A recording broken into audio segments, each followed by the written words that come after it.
Good morning, everyone, and welcome to Lipedema Wellness Conversations with Gail. That would be me and friends. And today, my friend is Christine King. Hi, Christine. Hi, Gail. Just to let everybody know, it's for some of you, it's middle of the day. For some of you, it's late at night. And for some of us, it's early in the morning. And for Christine, it's super early. So she's here at 6 o'clock in the morning, her time. And I'm just really grateful. She's in Portland, and she was very gracious in accepting my invitation to come on the show this morning. As we get going today, just make sure that if you have any questions, drop them in the comments or the chats. Anything you love hearing, give us some thumbs up, throw some hearts our way. We want to see that you're out there right now. We have 3. Hello, welcome. Thank you for joining us this morning. And I know by the end of the show, we'll have many more. So I'm just glad that you're all here. But anyway, drop it into the chat. Let us know who you are and where you're coming from. And please, if you have any questions, please ask them. Put those in the comments. We might not get to all the questions, but I know that we will have some good questions so that we can have some hearty conversation. So anyway, I first heard of Christine King because she was giving a treatment to Lisa Dury, our managing director. She was giving her a treatment while we were on a webinar or a heart-to-heart or something. And Lisa's like, "Oh yeah, I'm right here right now getting a massage." And we were stunned that she was getting MLD treatment, and she was coming to us from Christine's studio. So anyway, Christine, hi. I'm so glad that you're here this morning. Christine has some letters there after her name. The LMT stands for lymphatic massage therapist. Licensed massage therapist. Licensed massage therapist. The MLD stands for manual lymph drainage. And the CDT stands for combined decongestive therapy. Combined decongestive therapy. We often see people's letters, and they're just a bunch of letters to us. And so I like to be able to tell people what they stand for, because it helps us start to understand what you do. So now that's all I know about. Well, I also met you during the Perrin Technique workshop that we had with Dr. Raymond Perrin in February. And it was wonderful. It was wonderful to meet you. And we got to laugh and eat and be in class together and experience a wonderful weekend. And since then, you've been really busy. Yeah. So you've been really busy, because I tried to get you on before, and you're like, my head will explode on your show. It's true. Oh, no. It didn't explode. It didn't explode. So no exploding heads. So Christine, what can you tell us about yourself on your journey, either to health or your journey on how you help others? What can you tell me about yourself? Well, I think that I'm good at what I do because of all the trauma that I've been through myself. I've had 9 concussions. And throughout my childhood, most of us of my age, I'm 57, and our generation, if your child got hurt, unless they were broken in half or bleeding profusely, you didn't really take them to the doctor. You just kind of crossed your fingers, oh, they're okay, right? Well, by the time I was 19, I had 6 concussions, and I never saw a doctor for any of them. And you knew you had concussions because of just the amount of head trauma you had? Yeah, like I was hit by a car walking across a parking lot. I've been hit on my bike by a bike and flipped into the street and hit by a car. So there's definite, I had concussions. But regardless, right? back in the time, they prioritize what they're treating. And, often closed head injuries, concussions, things like that don't show a lot of outward signs. You mean your head is Right. either cracked or, all of that. So I believe there was a lot of stuff that went untreated. And really what changed for me was when I was 45, I was in a high impact car accident. And high impact means a car was going really fast and it hit me. And I spun around, I was knocked unconscious. I didn't get out of bed for a month. This was 2012, the beginning of the opioid pandemic. They sent me home with 80 Oxycontins.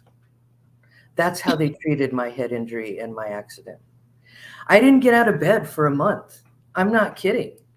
And it's because I couldn't. They had me taking the maximum amount of Oxycontin and the maximum amount of Advil or whatever ibuprofen I could. And they were just telling me to hold on, things will get better. And I did that for a month.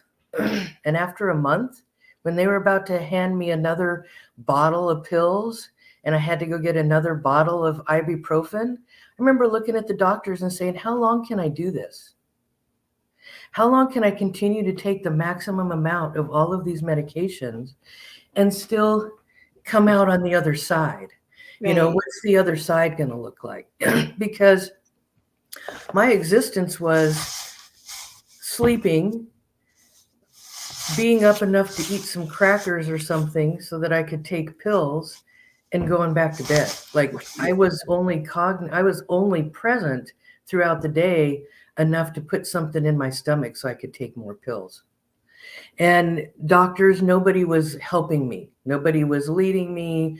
No one was, in the medical profession was really helping me. Now, luckily, being a practitioner, a licensed massage therapist, I have access to a lot of really good healers. And I'll tell you, there's a group of women that just threw a blanket over me and helped me. And it was an acupuncturist, a lymph drainage specialist, a chiropractor, an osteopath. And the only thing my medical doctor did was stay out of the way and let me do what I needed to do. Because medical profession, Western medicine, had no answers. Their answer was stay in bed. And by the end of the month, I was about to disappear. And this was the beginning of the opioid epidemic, was 2012. If I hadn't had other resources and been strong enough internally to be like, no, this is not an existence, this is not my life, I would still probably be hooked on pills because that really was the only answer they have. So for me, I've always been an advocate for helping yourself, standing up for yourself, using alternative therapies, and doing whatever you can to help heal yourself. Now, before this accident in 2012, I had kind of always helped myself through my injuries. I'm a massage therapist and I know the body. But really I had a series of 3 accidents starting in 2012. And the last one was 2017. And in each of them, I had varying degrees of concussion. And really going through that series helped teach me a lot about inflammation. And it is why I'm good at my job and why I can help people who have lymphedema and lipedema, because I understand the basis of inflammation, what it does, and I believe you. Like, there's a lot of times you'll tell people like pains or these restrictions or this mobility, and they look at you like, I don't get it. Really? Why is it so hard for you? Why is this so hard for you? Why is this? And, I get it. Inflammation sits you down. Inflammation stops you. It stops you from moving. That's what it's supposed to do. And a lot of times I have people come to me with lipedema and lymphedema, and they feel like their body's betrayed them.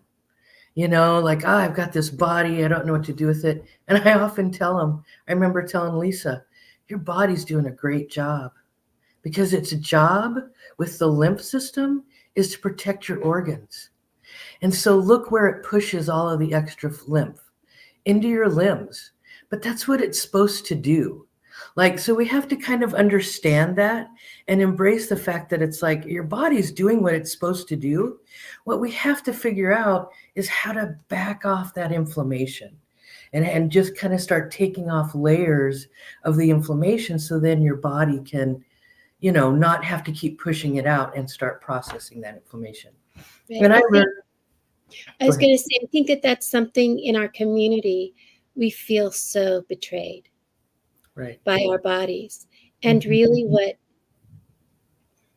what I feel that we get betrayed by is the medical system and our cultural, I don't even want to say norms, but the cultural and the societal expectations of us, right? That's what we're betrayed by. Our bodies are working hard, right? They're still here and they want to heal. They're trying to heal. And so we have to support them in that healing. And I think that that's, I think that's one of the hardest things that we face. Besides, of course we have pain, we have lack of mobility, and those are very difficult things. But the internal talk, our self-talk, because we take all this talk toward us and our self-talk tells us we're not right. Right? We are, something's wrong with us. In some way we're corrupt. And our bodies are also not right. And really our bodies are very right. Right. So, yeah. Right. So after this accident, one of the things that happened to me was all of a sudden I weighed 300 pounds. I gained 75 pounds of inflammation. And I had always been around 200, 210, 220. And so I knew the difference between 200 and 300. And when they wrote down on my chart that I was 300, I was like, no way. I didn't believe them. But that's when my lipedema kicked in, was through the injury. And so I've had trouble losing that. But I had the doctors look at me like it's my fault. Like all of a sudden I gained 75 pounds and that's my fault. Or that like, well, you were already 200 pounds. So, that 75, we're not really sure where that came from. And I was just like trying to explain to them, like, what's going on with me? My organs were shifted. And, all of this internal damage that I had in the abdomen from the seatbelt, from all of this. And it's like they wouldn't pay attention to it because they did focus on this whole weight thing. And I knew, I'm a lymphedema specialist. I knew exactly where it was coming from. I watched it go down. In 3 months, I was down to 225. But it took me 3 months to get all of that inflammation out of my body. And I still don't have it all out. I'm still carrying probably 20 to 30 pounds of inflammation that I still just can't get out of my abdomen and my stomach and all of that. But I see where, we go to the doctor looking for help and I'm telling you, this is what just happened to me. And they're looking at me like they don't believe me. And it's like, no, I was just in an accident. Like I really did, we can talk about my weight later, but let's talk about what's going on with me. Because really I felt like they were neglecting important things. Like I still struggle with, and I have adhesions in my abdomen from my organs shifting and scar tissue and stuff like that, which they failed to really address and take care of while it was happening. So now I'm taking care of it 10 years later. Because as my body settles and shifts and stuff, all of these things come back up. But one of the things that I wanted to really advocate for is I know that lipedema is a condition where you have to advocate for yourself and you have to find the things for yourself. Your doctors aren't always going to agree with you. They may not even believe in lipedema, but you have to, through community, through whatever, find the resources to help yourself and deal with basically inflammation. That's what we're dealing with lipedema, is basic response, inflammatory response. And so, everybody always wants to start with diet.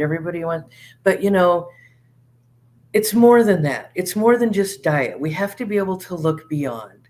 So, yes, inflammation comes from your body processing what you eat, but there's other ways to help ourselves with inflammation.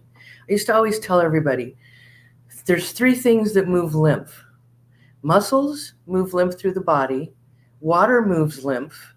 It's just the pressure against your body moves lymph in your body, and then I move lymph. So there's three things that move lymph. Right. Well, I have to confess, there's more than three things that move lymph because there. I was going to have to say, but one of them is petting a cat, apparently. Yeah, I know. I'm trying to like. I hope everybody's a pet person because I can't really corral her. But she's involved. And that's what I had to learn, was how to control inflammation. And all they threw was pills at me. You can do that, but like I have Ehlers-Danlos, I have metabolic syndrome, I have prediabetes, I have hemochromatosis, I have all of the other comorbidities that don't kill us but are just annoying. It's like, yeah, I have all these things that they don't really do anything for, but I have to deal with them. So I can't just take somebody's magic pill or whatever, because my whole system is more sensitive. So I really turn to natural alternative things for healing. And how I got myself off Oxycontin was fish oil and medical marijuana. My friend came over one day and she said, "I'm going to make you a cake." And I said, "What?" And she goes, "I'm just going to make you a cake. And I want you to eat this cake in the morning, and we'll see if we can get you off the pills during the day. And you can use them at night to sleep, but we'll see if we can get you off for the day." And I was like, okay, I didn't really think it was going to work, but I'll eat cake in the morning if you want me to. So I did. And you know what?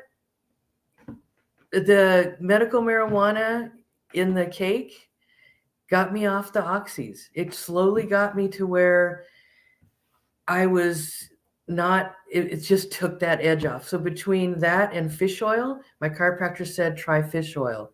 Just, try lubricating, blah, blah, blah, try fish oil. Okay, so between those two things, I got off Oxycontin. I wish it was that easy for everybody else in the world.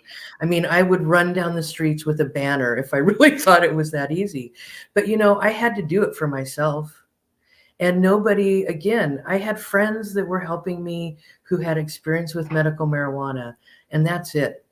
My medical doctor, they didn't have anything for me. They really didn't. So, so you're on Oxy for just a month or for longer? No, I just was on for a month, and then I tapered. Probably halfway through the second month, I was off of it. But it is so horrible for me. So part of the Ehlers-Danlos, and I have the MTHFR gene, and part of that is knowing how your body, like you got to know yourself and know what your body responds to. Part of the Ehlers-Danlos for me is my body does not do good with some medications, and it like whizzes through other medications. I wake up through surgeries, but Oxycontin puts me down, so it's like, yes. But basically, I had to save myself. I had to start making my own medicine, and that's what I did. So not only did I start making cannabis salve to start putting my body back together, I started distilling it and making cannabis essential oil.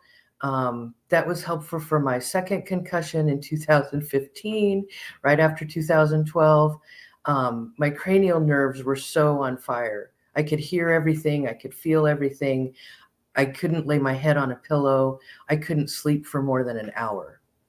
Wow. And again, medical professions like, here's a bunch of pills. That's all they have. Is like their pain management is, if this pill works, that's good for you. It didn't. The only thing that worked for me was my essential oil of cannabis. And I would rub it all over my cranial nerves and all down around my neck. And it would just start draining the lymph and create pathways so that I could then sleep, rest, on and on. Yeah. And I do want to let everybody know we're not promoting marijuana. We're just talking about what you had to do for yourself Correct. in your legal, and it was legal in the state of Oregon at the Yes, time. everything I did was legal and Right. done with a medical card and all of that. Yeah. Yeah. And it was done as a way to try to help myself too.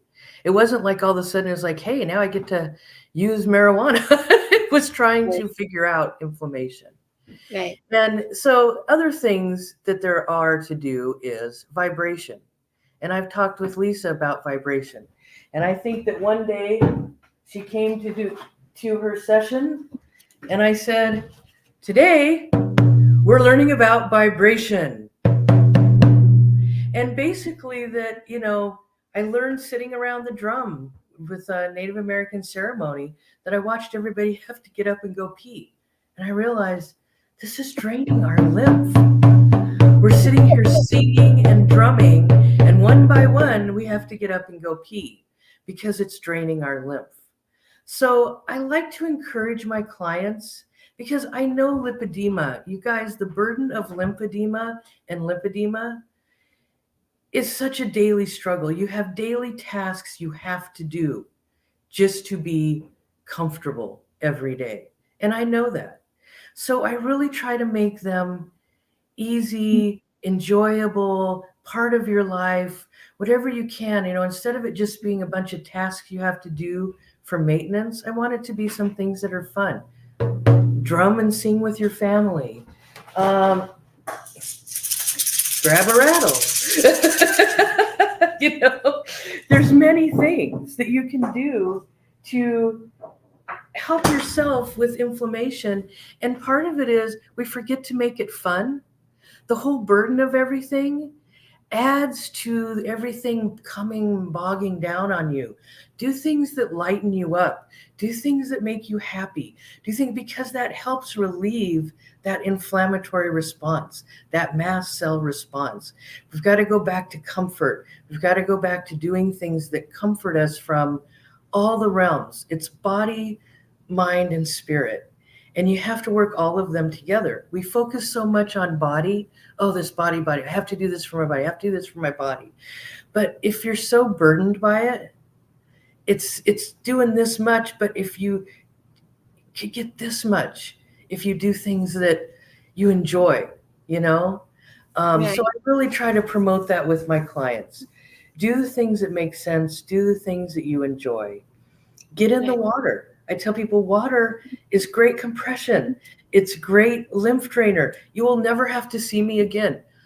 I will miss you, but I will be so happy because you will have figured out how to take care of yourself. And I can see people as they embrace it and start doing all of these different things and pulling them in, that their lives start changing and getting better because it's not just this, I have to do this and I have 7 things I have to do before 9 in the morning. And I have, it's horrible.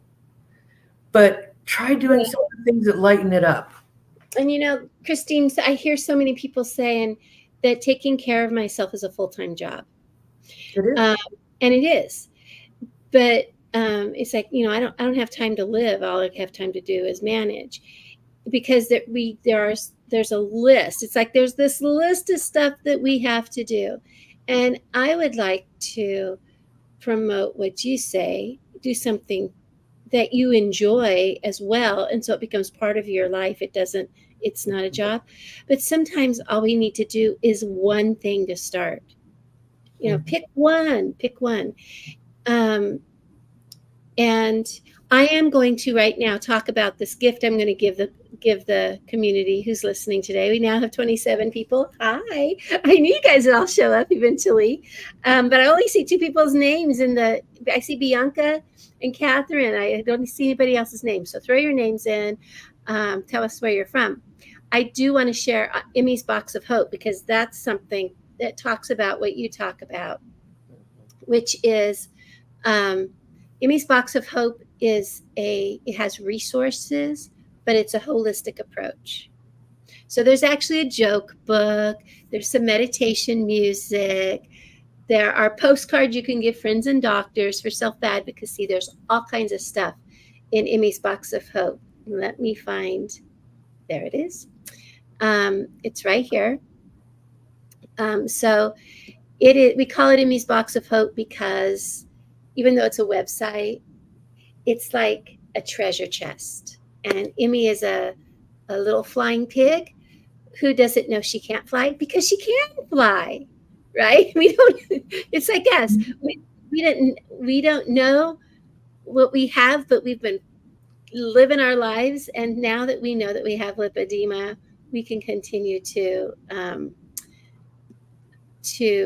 live a good life. And I'm going to throw the link for Emmy's Box of Hope into the comments as a gift to our community right now. So look at that. People started responding. Now we know there are people out there. We have, I'm just going to read off some names, not all of them. We have Facebook users from Michigan.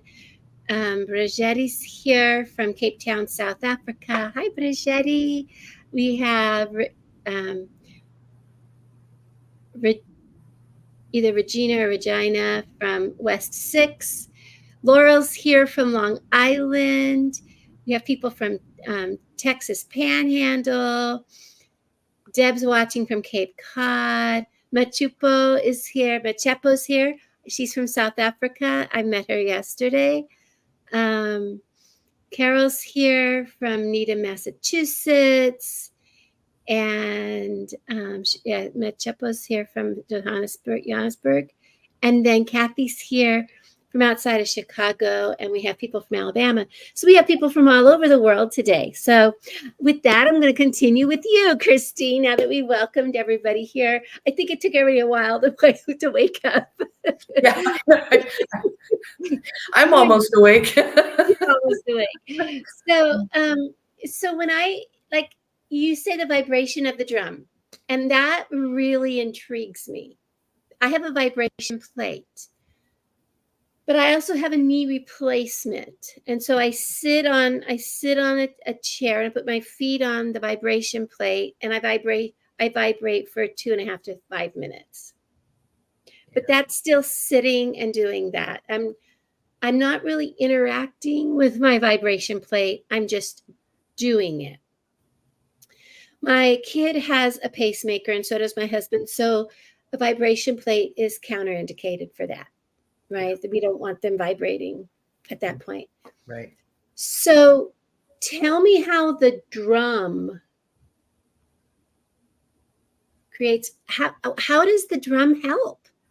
Tell me about the vibration of the drum. Just kind of, can you kind of shed more light on that? Because I'm very intrigued. Well, it's just like, how sound moves through our body. I mean, the reason the vibration plate works is it's like moving that vibration through our body. Well, we naturally do that with music, singing, drumming, like you feel the music and it vibrates through your body. You just don't think you can feel it because it's not like this vibrating, but it is. Right. But it's not attached to you. It's not like the whole mechanism of an appliance or something, but it is. It's just like, so I learned doing functional neurology that singing can help stimulate the vagal nerve. So they would say, you could sing at the top of your lungs for a couple hours and it'll stimulate the vagal nerve. That's because it's the vibration that you're promoting in your body. Okay. So I know that so I'm a Sweet Adeline. You have an amazing chorus there called Pride of Portland, by the way. Right. I don't know if you've ever heard them, but they're pretty powerful. So I'm a Sweet Adeline. I've been a Sweet Adeline for 25 years. Or more, like 26-ish. And we have 2 women in our chorus who are 86.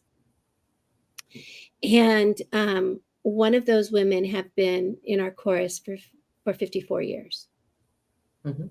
Right? And we watch her. I watch this lady. I mean, she was there when I joined the chorus 25, 26 years ago. She was there. She was my partner in crime. And they told me, here, stand next to Diane. She knows what she's doing. And that's who I stood next to. I still sing with this woman, and she's there all the time. We swear up and down that it keeps us alive. We swear up and down if we don't go to chorus Thursday night, our life is sadder the following week. We have women who have to go on medical leave for this reason or that reason, and they can't wait to get back to chorus. They can't wait to get back to singing. And we're barbershoppers, and so it's all very blended. And they say, sing into the person in front of you, sing into the people around you. So we're getting their voices and they're getting ours, and we're blending. And we believe that it keeps us alive longer. We believe it's part of our longevity, part of our joy, part of our healing. We just believe that. You're giving me the reason why. Yeah, let's go even a step deeper. Let's talk about the lymphatic system. Lymph is what we're dealing with. We call it inflammation. It's the fluid in our body, but it's lymph. Our lymph system is also our fight or flight. It's very important to our mental health. And what we all have is too much lymph. So there's undertones of anxiety and depression. What does too much inflammation in the brain cause? Is anxiety and depression. So a lot of times you're right. If that lymph is building up and not moving, it's affecting you. It's affecting your attitude. That's what your lymph system does. So yeah, everything you do every day that moves your lymph is taking off those layers that help you feel better. Just a well-being, a sense of well-being is helped as you move your lymph. That's why I encourage all my clients, find some way. Do the dry brushing, get in water, something else you can do when you don't see me, because not everybody, as they're on a new journey with lipedema or lymphedema, they're not always to the point where they have the list of everything they have to do. And so I just start to get them to getting things to moving their lymph so they can see how it makes them feel better. And then we just start managing that. Does that make sense? It does. It does. And so it does. Julie Stewart. I'm sorry, I always read her middle name, her maiden name in there. Julie Stewart is one of our, she's our community muse. She's the music girl. Yeah, she is. And she's the one who actually worked on Emmy's Box of Hope. She's one of our community members that has joined the team. And she says music makes me younger. And she used to be a kinder music instructor for 30-ish years, and she still gives she still teaches voice. And you said it's the lack of lymph flow through our brains. It's the sluggishness or whatever, the buildup, the not getting the lymph to help moving things that is connected to depression and to anxiety. And one of the things we find out with those of us with lipedema is that we often have a level of depression or anxiety. Well, probably, I always think, doesn't the whole world have this level of depression and anxiety? And I'm going to say, yeah, we do. But if it's connected to lymph flow, that's why my husband says I always feel better after I work out. Yep. He goes, it brightens my day to work out. That's why children laugh and scream and play in the water, because it lifts. So there's something about brightening our thought when we get outside in the sunshine, when we play with our kids. And so play is very important also for the parasympathetic, to activate the parasympathetic. I know we talked about that at the parent technique about the sympathetic nervous system. as well. That there's so many things that we can do to brighten our days, but it's not just a mental brightening. It's the whole body, the whole self.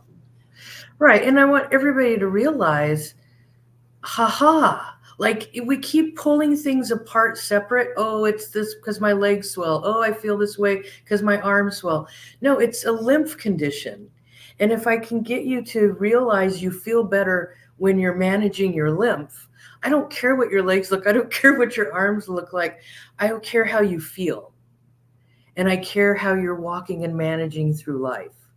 Because, like I say, your body's doing what it's supposed to. We'll get to that. But it's all about like taking off the layers. And I do believe it starts with starting to recognize what makes you feel better, what helps you. Right. Right. That make It does. And now, Christine, if people want to reach out to you, I'm putting your email in the chat with your company's name. Oh, thank you. Your company is Infinite Healing. Mm-hmm. And so I'm putting that in the chat. I'm going to pop it up here in the banners as well. They can reach out to you and ask you questions and get direction, get the possibility of, if you're in the greater Portland area, that's what PDX stands for. I just realized that this morning. I know that stands for Portland. Anyway, you can come see her. Now, there are other things that you do besides drumming, singing, massage, herbal stuff. I do. I've just been working with essential oils a lot more. I had a client turn me on to Young Living's essential oils and kept wanting me to use them and everything. And so really this client has taught me about cypress. Cypress is a lymph drainer essential oil. And so I've been using it and noticing, yeah, it does really promote, like people drain easier when I use it. So I made a Epsom salt soak with cypress, and I've been using it for the last couple months. And you guys, it's amazing. It really does help with the lymph. So I'm getting ready to promote that. I haven't really got all the details yet, but we're getting there, and it's great. It's Oregon cypress and pure magnesium, and it's the bomb. Yeah. So, and you gave me a nice little gift of that. Thank you so Did you much. use it? I have not yet. I'm such a procrastinator on because first of all, I'm not getting in the bathtub. So I have to do it for a foot bath. You could, or you could do a compress. Oh, I didn't think about how do I do a compress? You could just do a cold or hot compress where you just soak it in some water, put your salt in some water, and use a cloth to put it on your legs, get it into your legs, because it'll get right in. Yeah. Okay, so if I have this cypress soak that you gave me, how much do I put into, let's say, a gallon of water? I mean, do you know what I mean? I would put all of it in about, like, I would pour all of it in a bowl, about a gallon. Yeah. Okay. Of just warm water and it and then dissolve it. It smells amazing, by the way. It does. It's like outdoors. It's like being in the garden. It's like being in the woods. I love the smell of it. And of course, because it's cypress, right? And it makes you feel so good. When I get out of that bath, not only is my leg smaller, because I have lymphedema in my right leg because I broke my leg in half. And so it is like almost smaller than my other leg when I get out of the bath. And then my attitude is so great because it's a lymph mover. So it starts moving all the lymph. And I really feel like it helps me for a couple days. Wow. Okay. Because I'm living at my daughter's house right now until Monday. So I've been here. I got off the airplane from seeing you at the 1st of February. What was it? The 5th of February. And Mhm. I never went home. So Oh, I haven't been you're home yet. busier than me. I haven't been home yet. I've been out there during the day sometimes, but I'm basically living here, house Yeah, sitting. So with all her critters. So anyway, I'm going to have to wait until I get home where I can yeah, have my equipment, my peace, my mind all together. And I'm looking forward to using that cypress soak. yeah, I might have to write to you and say, hey, how do I get more? So get get yeah. cracking, girl. Oh my gosh. So we've been on here for about 40 minutes. I You probably have a life to live today. I do too. So as we wrap up, let's see, Christine, I got one from I got one from Carol Roscom. I think it's at Roscom. Christine, do you think the Oregon cypress specifically is the key, or cypress from anywhere? Cyprus from anywhere is fine. I'm just more connected because it's Oregon where I'm from, so I feel like yay. That's a good question. Thank you so much, Carol. So before we go, I'm going to put one more item in the chat. Every spring and every fall, we hold something called a heart-to-heart event. Our heart-to-heart this year is April 12th. Sorry, I had to count my fingers. Through the 13th. It's a 3-day weekend. You can still register for this, for our heart-to-heart. And in a heart-to-heart event, it is an interactive virtual symposium.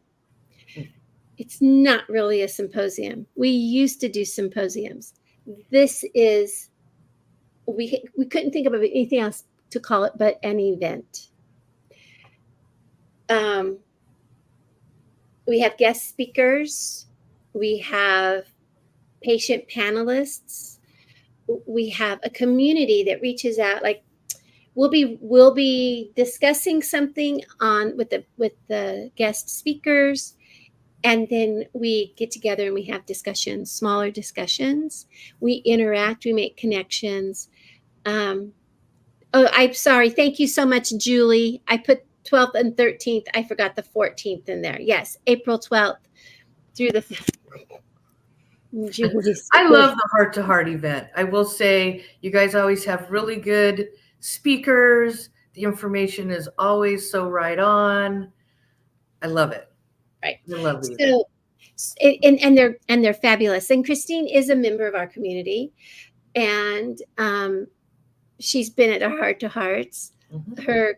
Lisa Dury is our managing director, and she attended Heart to Hearts, and now she helps run them, and because she's our managing director. And Leslyn Keith and Siobhan Huggins are going to be two of the main um, not speakers, facilitators, our main hosts.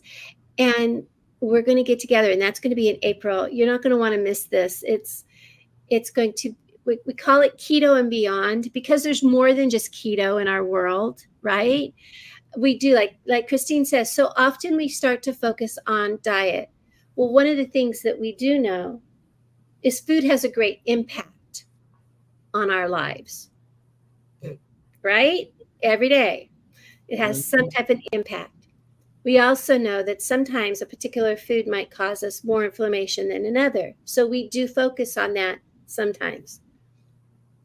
But we also know that we are not just an eating machine, right? We just don't digest food and off we go. We have other parts of our lives as well. We have other parts of our day. We have other parts of our body. Like Christine says, it's our body, it's our mind, our spirit, body, mind, and soul. We are a whole being, beautiful, wonderful, lovely whole being. And we have many, and we're all connected, because truthfully, I can tell you there are times that I know exactly what Christine said. If I do something that brightens my day by some little bit, I feel buoyant. My legs don't feel as heavy. I don't feel draggy. And Christine says, that's Gail, because you got your lymph flowing a little better, right? I feel sparkly. Um, and sometimes all I have to do is a few minutes of running through my music or petting my cat.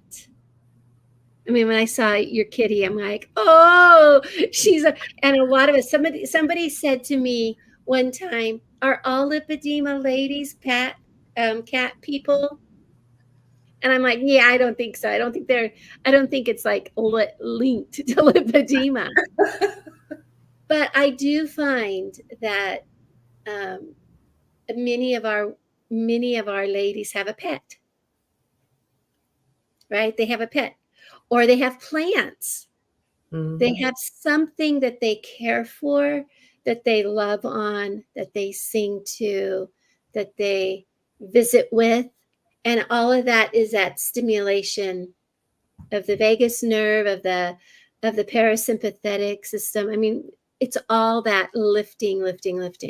And so I understand, and I'm thinking, I got to figure out a drum. Boy, won't my family get a kick out of that. If me and my 7-year-old granddaughter start beating the drum around the house, her parents are going to go, because I live with them. Here's your noise canceling headphones. Phoenix and I are going to pound the drums for a while. I'm going to have to look into it. So anyway, and like Kathleen says, she has a standard poodle, and her standard poodle gives her lovin' and keeps her lymph flowing. Awesome. Yep. Awesome. Christine, we're gonna wrap this up because I know you and I could talk for a very long time. So we're gonna wrap this up. And I always end my show with, if there is one message that you have that you would love to see echoed around the world, what would it be?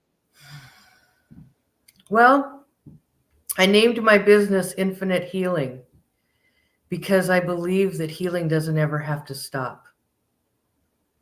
That we just have to keep going, and you'll keep making progress and progress, because healing is infinite. Oh, I love that. Thank you so much, Christine. You're welcome. I appreciate our time this morning. With that, everyone, thank you for being here. If you're watching the replays, please make sure that you catch those links in the chat. If you need to reach out to our wonderful, lovely Christine, Infinite Healing PDX at gmail.com. And with that, everyone, please have a wonderful day.